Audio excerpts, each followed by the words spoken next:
Many thanks to my supporters on Patreon. If you'd like to join them, check the link in the description. But now, enjoy the video. Welcome back to Gran Turismo Origins. This is the ongoing series where I'm diving into each of the first 6 mainline GT games. In my opinion, these games define what Gran Turismo is, and yet they all differ from each other in many different ways. These videos are my way of making sense of everything as we fully dissect these games. We're covering pretty much every aspect of them, from the menus and music to the fundamental game design. But not only are we looking back at them retrospectively, we're also considering how they were viewed at the time. By doing all of this, hopefully we can gain a deeper understanding on what makes these games tick and how each of them fits into the broader story of this series. Today, we're looking at GT's transition to the next generation with Gran Turismo 3.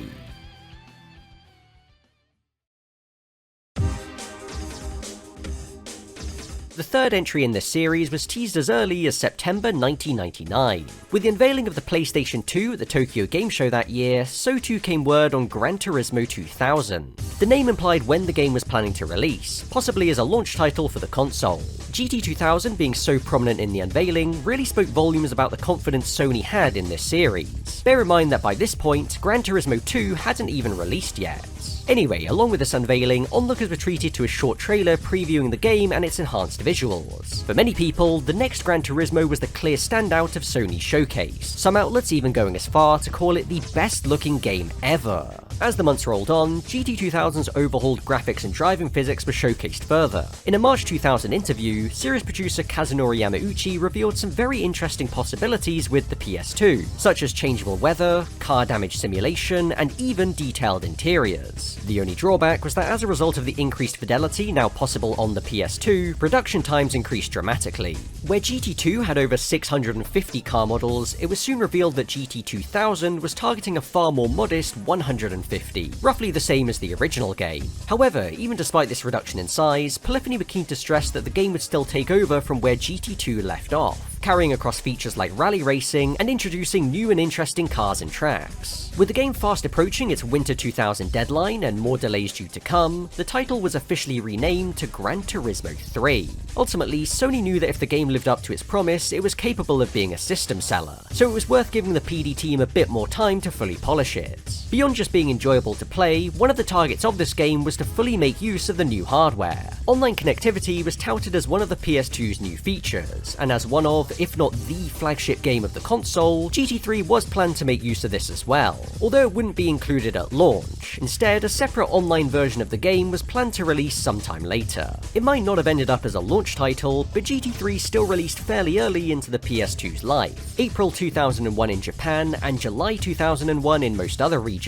Given the massive generational leap between the PS1 and PS2, the hype for GT3 was off the scale. I almost feel like Polyphony could have released anything with these graphics and driving physics, and the game would have been a smash hit regardless. But simplifying GT3 to just those two aspects doesn't really tell us that much about the inherent quality of the game in the long term. It still had to live up to the previous 2 games with their deep and rewarding gameplay systems, whilst having noticeably less content than its direct predecessor. So let's dive into what Gran Turismo 3 really has to offer. You'll be pleased to know that it isn't just the on-track stuff that was enhanced in GT3. There's also a noticeable upgrade when it comes to the presentation. I think the menu design looks really slick, preview images in the dealership feel very authentic, and the new custom-made event banners add so much personality. Honestly, by comparison, the PS1 games look kinda rudimentary. I mean, compare the arcade mode menu from GT2 to the one from GT3. It's kind of ridiculous just how many things on this screen are animated. Music-wise, Isamu Ohira is back once again with a nice jazz fusion mix.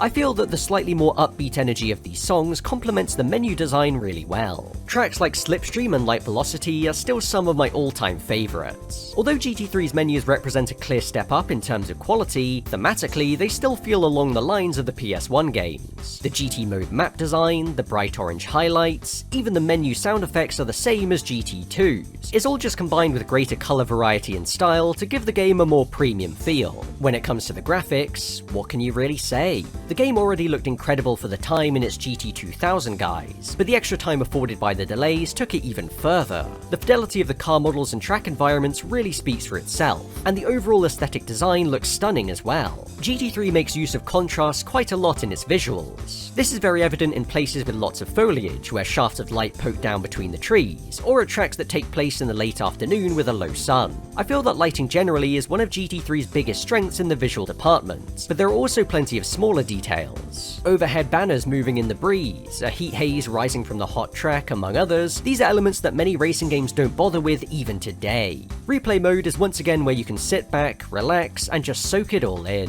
GT3 also adds an option that syncs the replay up with music, along with some visual effects. It's definitely interesting. As for the driving, this is another area where Polyphony always excels, and GT3 doesn't disappoint. The new DualShock 2 controller came with pressure-sensitive buttons, allowing for much finer control with brake and throttle inputs. This is a factor in why GT3 feels so much more satisfying to drive than GT1 or 2, but that's also thanks to the steering controls. It may feel a little bit floaty to begin with, but you'll soon realize that the steering in GT3 is much more detailed than its predecessors. Whilst the PS1 games were playable with third-party steering wheels, the first two Gran Turismos were never designed for them specifically. GT3 is the first game in the series to officially support steering wheels, with Polyphony collaborating directly with peripheral maker Logitech to develop a wheel specifically for the game. This wheel, known as the GT Force or Driving Force, was often bundled with copies of GT3. Whilst the handling in GT1 and 2 was really good given the hardware, I suppose this is the point where you could say it became fully tangible, even when playing on a normal controller. Still, the handling in this game isn't without its quirks. For one, hooking your inside wheels over the curb gives your car a ridiculous amount of grip. Also, there is a slight steering delay. In most cars it isn't really noticeable, but with some of the higher end race cars it can get a little bit frustrating. For GT3, all of the engine sounds were redone.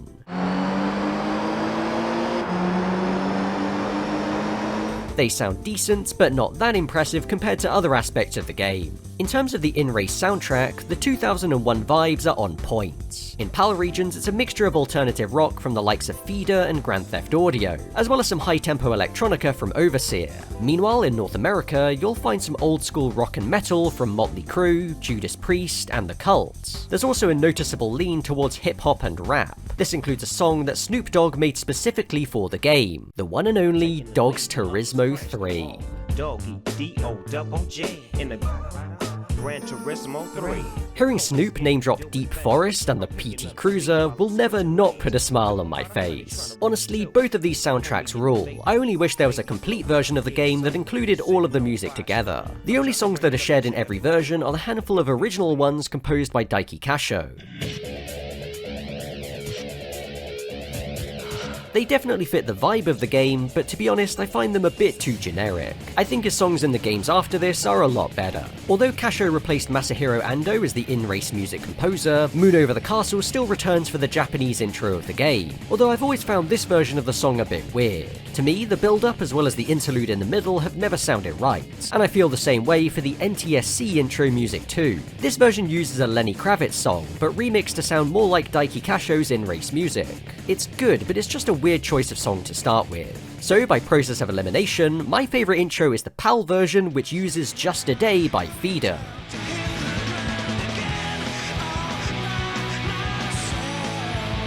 It's one of those songs that sounds upbeat, but the lyrics are actually kind of depressing.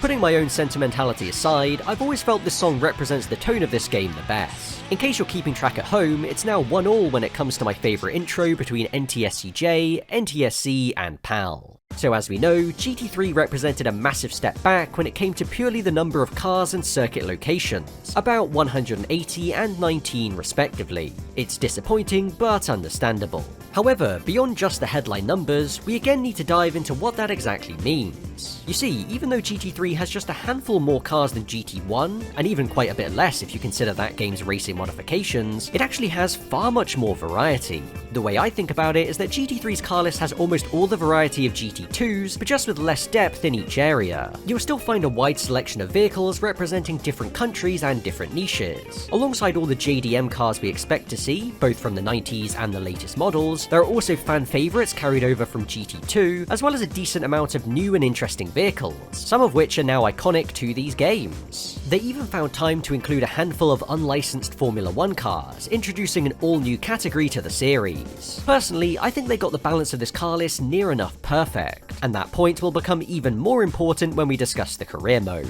Excluding the for now off-limits premium European brands, the only area I feel it's lacking in is with older pre-1980s cars. There's only a couple of American ones, but then again, GT2 didn't have a huge amount of classics either. Other than that, I feel like for a 2001 racing game with only 180 cars total, this roster is pretty much as good as it possibly can be. When looking at the track selection, it's mostly just carryovers from GT2. Special Stage Route 11 does return after a brief hiatus and looks absolutely stunning, and there are a handful of all-new circuits. Tokyo Route 246 is a street track based on roads not far from Polyphony's office, and Côte d'Azur is an unlicensed version of the real-life Monte Carlo street circuit. There's also Complex String, a track that wasn't designed for racing, but rather to answer the question, what if license tests were a circuit? But as far as newcomers go, that's pretty much it. Whilst it is a bit disappointing just how few new circuits there are in GT3, what helps is that all of the returnees have been completely overhauled for the PS2. In some cases, they almost look like different tracks entirely. They all look great, but Special Stage Route 11 and Smoky Mountain are the two that I think got the biggest glow-ups. Just like with the cars, I also think the selection of tracks is really good. Mostly fan favourites from the first two games, but there's a decent variety with many street circuits and dirt courses included. One strange quirk of GT3's track list is that it doesn't include any shorter variations, such as Grand Valley East or Clubman Stage Route 5, which had been seen in the first two games. Almost to make up for this fact, many tracks do however use a different skybox for their reverse layouts, implying that these races take place in different weather conditions or at a different time of day. It's a nice touch that adds a bit more variety. Whilst the single-player career of GT2 was pretty well regarded at the time, this didn't mean that Polyphony were going to rest on their laurels with GT3, even if they had fewer cars and tracks to play with. To start the game, we're once again back at the license center. Like GT2, the tests are still relatively easy to pass, but very difficult to master. There are slightly fewer tests in GT3 as opposed to GT2, 6 licenses each with 8 tests, and this includes the all-new Rally license. Earning this license is necessary to enter the dirt events in the career, but fundamentally this is the only major difference. License tests, it seems, are one of the only things that didn't really change between GT2 and GT3. They still come with all the same pros and cons. However, as we go to the dealers to buy our first car, we can notice something different. The used dealerships are no more on account of this game having far fewer cars per brand. I suppose they could have made one universal used dealership instead, but they decided against it. Whilst this might seem like a minor change on the surface, it actually has some big gameplay ramifications, as it limits your starter car options quite a lot. A typical starter from GT2, like an R32 Skyline GTST, is way beyond the 18,000 credits you're given. In fact, you can't even afford a 1.6 litre Civic. None of the options you do have are going to be great. You really do start from the bottom of the food chain in this game. As we head over to the Go Race tab, we can find yet more changes. Now, the fundamental gameplay loop of these games is still the same in GT3. After all, if it ain't broke, don't fix it. However, the general structure of the career has been revamped.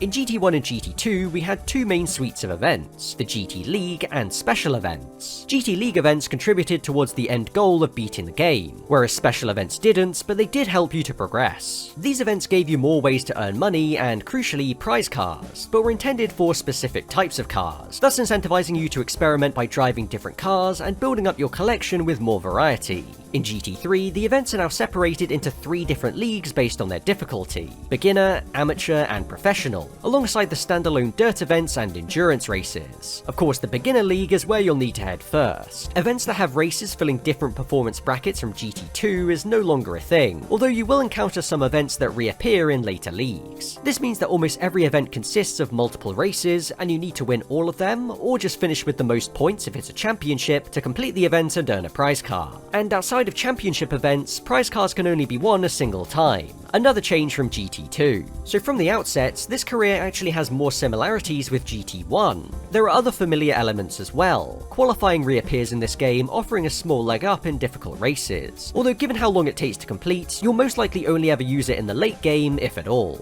Also, much like GT1, only having 5 opponents in any race limits how useful this feature can be. But on that note, let's discuss the AI opponents. This is another aspect of GT3 that was talked up prior to its release. In the first 2 games, the AI could provide a decent challenge, but they often had to resort to making them artificially faster. Combined with them being pretty unaware, this usually led to some chaotic racing that sometimes devolved into bumper cars. With the focus on even more realistic driving in GT3, the AI has been improved somewhat. One of the key points in the marketing of this game was their quote-unquote emotion physics. Supposedly, the AI were capable of reacting to the player's actions, so if you cut them off or push them off the track, they would become more aggressive towards you. Now, I don't want to suggest that they made this up entirely, but in all my hundreds of hours of playing this game, I can't say I've ever noticed the AI behave like this. My impression of the CPUs in GT3 is that they're decently fast and even aggressive at times, but still lack a good amount of awareness. If you're in their way, they will just try to drive through you rather than around you. For less experienced players, they can appear quite tough, particularly in the early game. However, as the cars get more powerful, some cracks begin to show, as their pathfinding around certain tracks is really quite poor.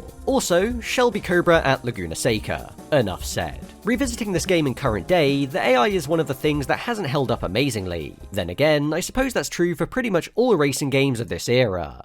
Now, if you've been part of the Gran Turismo discourse for a while, you will be aware that many people consider GT3 as one of, if not the hardest GT game. As I've mentioned, the AI is capable of giving you a good run for your money, but most of that reputation comes from the actual structure of the career. In the beginning, your progress will be slow.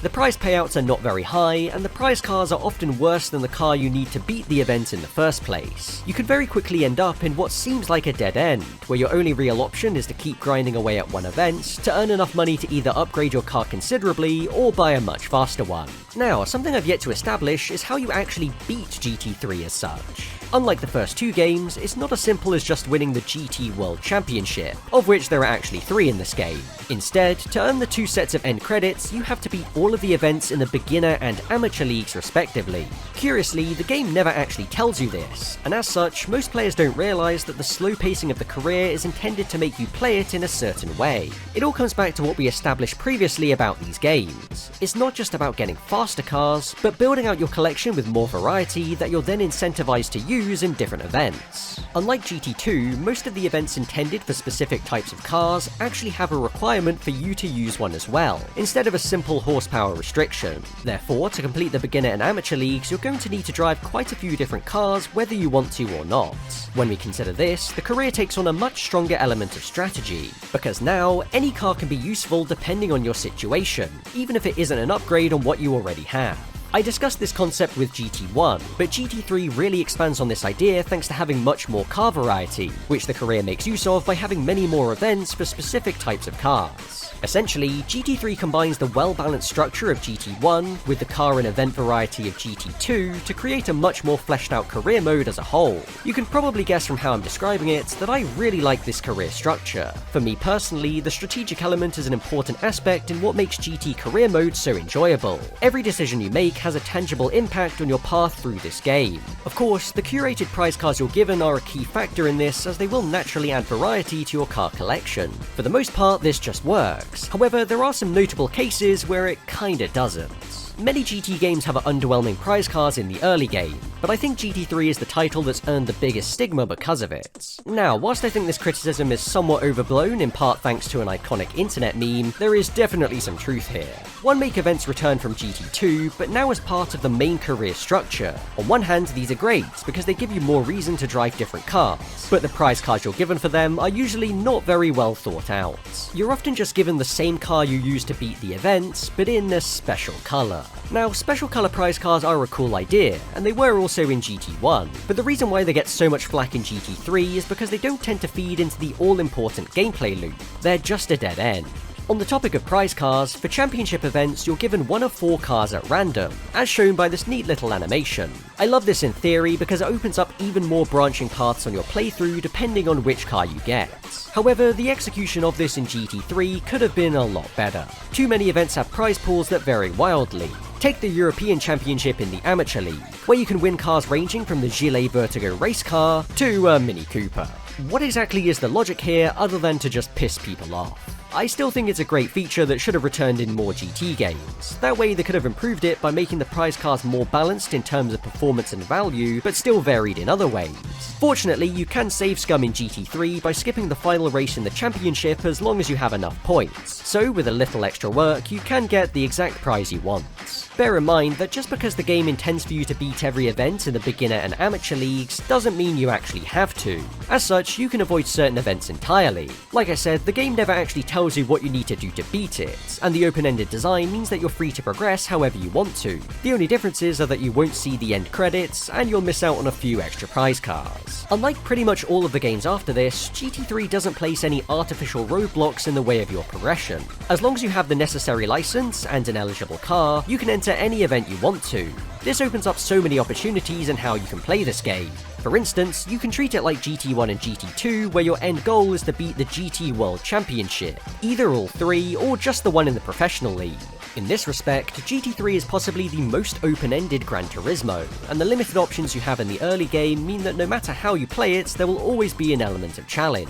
Now, like pretty much every GT game, there are some notable exploits that allow you to skip progression by obtaining an overpowered car. However, these do require you to do things that most players would never attempt until much later in their playthrough, like getting top times in the time attack mode or completing an entire endurance race. It's difficult to balance these games perfectly, but I think GT3 does a pretty good job. It definitely strays more on the harder end of the spectrum, but it's not a brick wall. It's possible to run several routes through this game, using many different cars, that can take you from a fresh save through to getting a car capable of beating the toughest championships in the game within just a handful of hours. The key word is strategy. If this is something you really value in these games, then the sense of achievement you'll feel as you progress through GT3 will be truly unrivaled. Arcade mode makes its third appearance in 3 games. For the most part, it's pretty similar to the PS1 titles. Win races at each track to unlock more cars and tracks to use. For the first time, race cars are also included in the car selection, but you can of course use cars from your GT mode garage as well. I feel like GT3 is the game where arcade mode serves the biggest purpose. Because it will take time for most players to progress in GT mode, arcade balances that out by giving them access to some fast cars straight off the bat. Along with a simple progression system, it's a neat little pick up and play option. Arcade also houses a series of time trials as an added bonus, where you're tasked with beating the developers' top times. It's worth noting that the races and time trials here actually contribute to your completion stat in the game, so if you're going for 100%, then you're sure to be heading here anyway. Somewhere else that you're almost guaranteed to visit is the tuning shop. To keep on top of the competition in the early game, it's very important to make use of upgrades. Although the menu looks quite different, it still features all of the same parts as the previous games, with one major exception. Racing modifications did not carry over into GT3. As a very popular feature from the previous titles that provided more options in how you play through them, it was a shame to see it go. Given the extra workload needed to create the car models, then asking for unique racing variations on many of them was just a step too far. That said, GT3 does feature a handful of original LM race cars, all brand new designs for this game. They don't appear in the dealership, but rather can be won from certain events in the career, including the Dream Car Championship where you'll face them as opponents. GT3 marks the first appearance of the GT Auto car maintenance shop. Here you can wash your car as well as fit custom wheels, both of which were options in the previous game, but alongside those you can also do an oil change.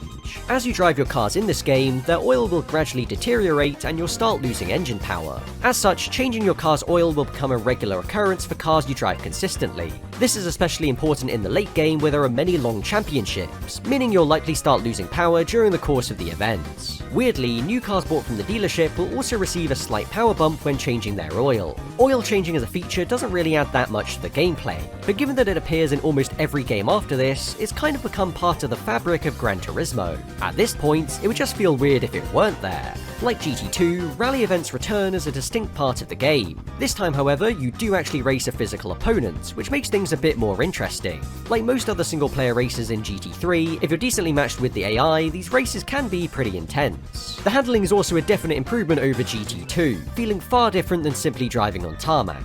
That said, there is actually one event here on tarmac, a wet conditions version of Special Stage Route 5.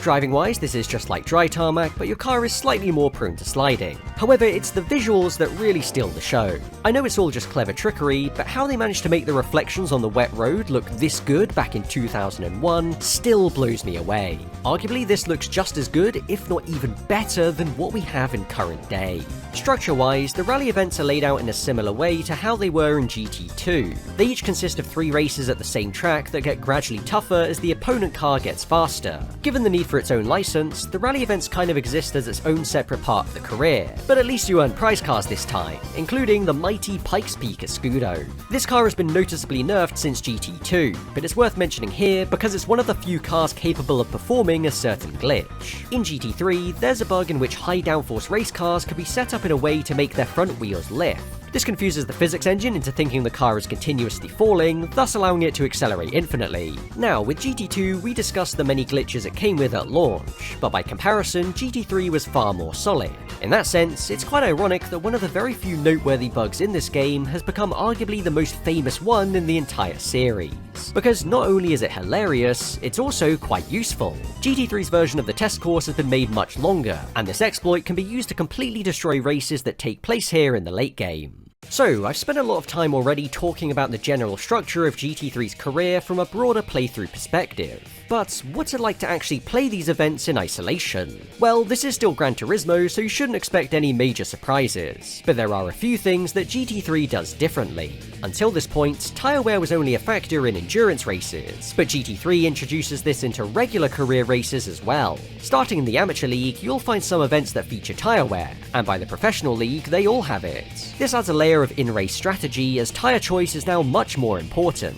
Unlike the previous games, harder tyres now last longer compared to softer ones, which in contrast provide more grip. Not only do you need to consider how long your tyres will last, but also how long they take to come up to temperature, as until then you'll be sliding all over the place. It's a really interesting dynamic that can lead to some unpredictable races, since you don't know which tyres the AI have and how long they can go without stopping. Depending on the cars and the track, the situation can change quite a lot.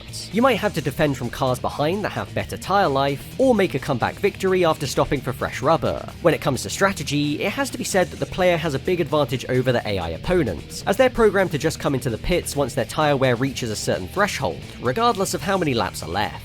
Also, tyre wear is responsible for the only instances of rubber banding that I've ever seen in GT3. In some of the 5-lap Amateur League races with tyre wear, if an AI pits and falls behind, they'll then fly around the track at the speed of sound to catch up with the pack. It's pretty ridiculous, but thankfully this is only limited to a handful of events in the game. Beyond that, I think the Amateur League represents the perfect balance in GT3's career. As I've touched on, the Beginner League does take some time to get going and is a bit overly restrictive, whereas the Professional League has problems of its own. By this point, the races in the career normally last 10 laps, partially to help emphasize tyre strategy, but some go for 15 or even 20. Bear in mind that a lot of the events here are also championships that can run for up to 10 races. To say the Professional League is drawn out is one hell of an understatement.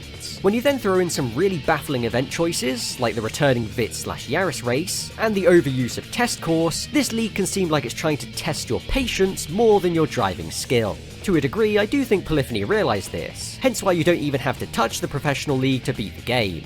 But if that's the case, why didn't they change anything? For me, the issue isn't simply that the events are too long, but that they don't do enough to justify being that long. When it comes to progression in a long career like this, it isn't just about driving gradually faster cars. You also need to consider what variables and new gameplay elements you can add over time to keep things interesting. As we've discussed, GT3 brings tyre wear into the mix, and I think it's a great addition. But tyre wear on its own isn't enough to keep things getting stale here.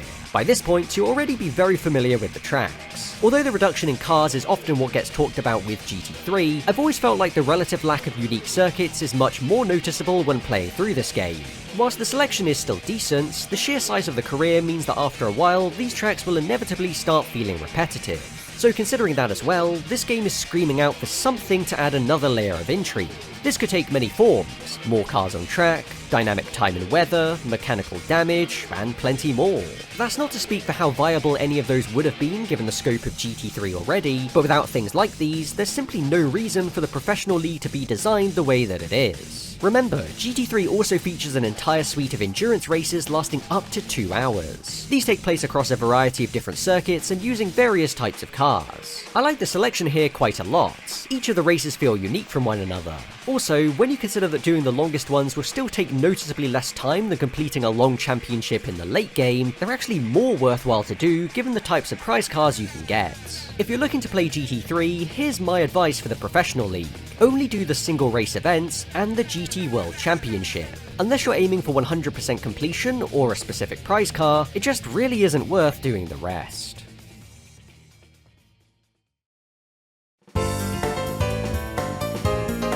Gran Turismo 3 wasn't just a game, it was a statement.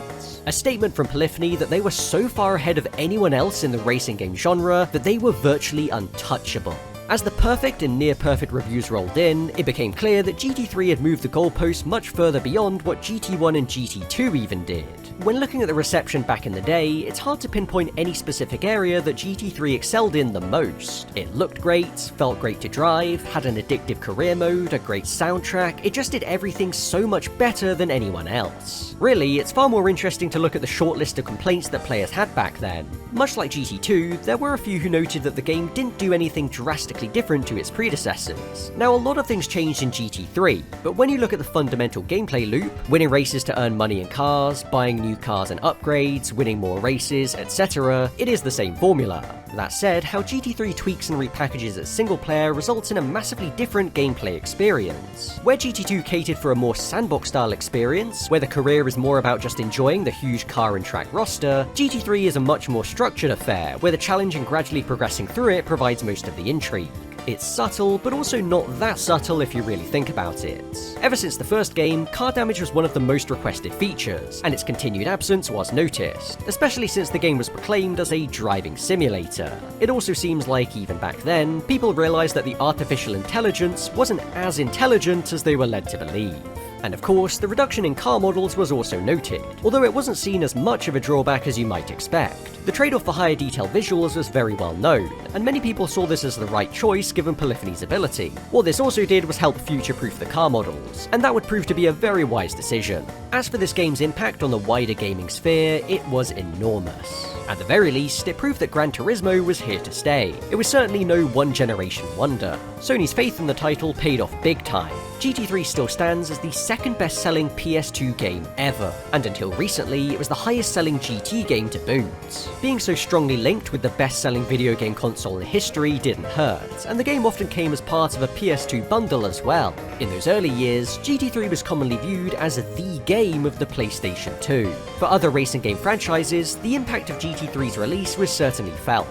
This game is commonly viewed as one of the major factors in Ridge Racer's decline in relevance from the 5th game onwards. And for GT's few rivals within the subgenre it had created, there was no contest. Sega tried to hit back with another game on the Xbox the following year, and even though it was viewed positively, the fact that it represented a step down on GT3 in pretty much every way ultimately doomed it to be forgotten. So, being such a driving force back when it released, does this game still hold up from a modern perspective? If we check my fan-voted poll, we can see that GT3 is on average your third favourite GT game with 10.7% of the total votes, just slightly ahead of GT2. For those who voted for it, there were all manner of reasons given. Some highlighted how much of a generational leap it represented, some focused on the satisfying driving controls, and some chose it simply because it was their first GT game. But if there was one comment I saw more than any other, it's just that the presentation was absolutely on point. I'd be reluctant to judge a game so highly purely on that, but I do agree that GT3 has the best visual design and music of any GT game, in my opinion. Beyond this point, the series would start to change tonally. The visual design and music didn't become inherently worse, just noticeably different. I think that for a lot of people, GT3 represented the peak of what classic Gran Turismo felt like. But not only did it look to the past, it also previewed the future. I would say that beyond the original game, GT3 is the most influential title in this series. Not just because of how much of a technical leap it represented, but also in terms of its design. All of the games after this through to GT6 would use some variation on the career mode league structure that was established here. Hell, even GT Sport had a go. Arguably, this was the biggest shake-up to the single-player formula the series has ever seen, at least until GT7. And beyond that, there are just so many other smaller details introduced here that would go on to become staple aspects of these games. Obviously, given the lack of cars and tracks, relative to every other game minus GT1, I didn't expect it to head the votes. Third place seems about right. It really comes back to that sandbox-style experience that so many people want from these games. In that respect, there's simply no replacement for sheer numbers, and GT3 suffers in many people's eyes as a result. I mean, when there's another game that seems to take GT3 and add to it in every way, the end result isn't exactly surprising. But if that's the case, what keeps me coming back to GT3? Well, if I had to choose one specific element, it would be the career.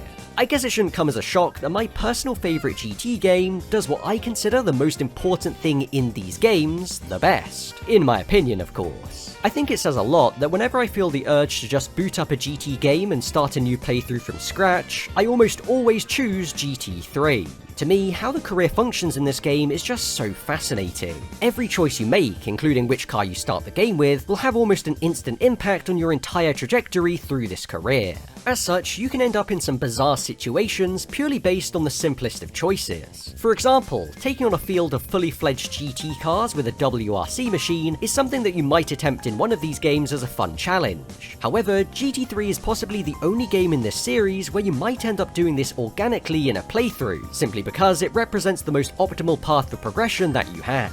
This is actually what happened to me when I started a new playthrough of this game just to record footage for this video, and I absolutely love that GT3 makes situations like these not only possible, but probable.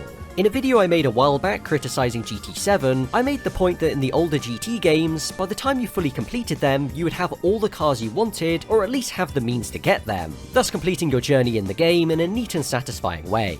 However, when I really think about this, GT3 is the only game where that's strictly true. The reason for this is that GT3's career structure is almost perfectly balanced around the cars it has. Because of the relatively modest car roster, it seems like Polyphony made the conscious decision to get as much value out of each car with how they can be used in the career.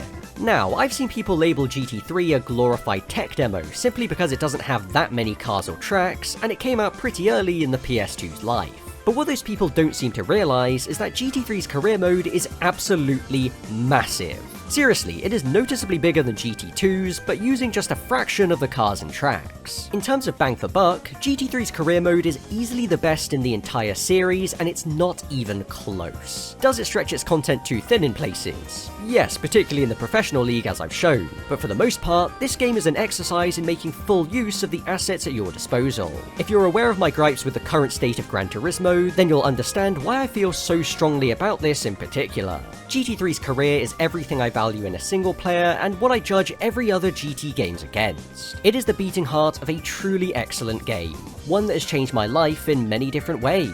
GT3 was my introduction to this series from a young age, and without it I might not have become as interested in racing games, as interested in cars, and I certainly wouldn't be sitting here talking to all of you now. It was always going to have a big place in my heart, but I can confidently say that this game is my favourite in the series, not because it was my first, but based on what it actually does. Gran Turismo 3 still holds up today, but back in 2001, this was as close to the perfect racing game as anyone could even imagine.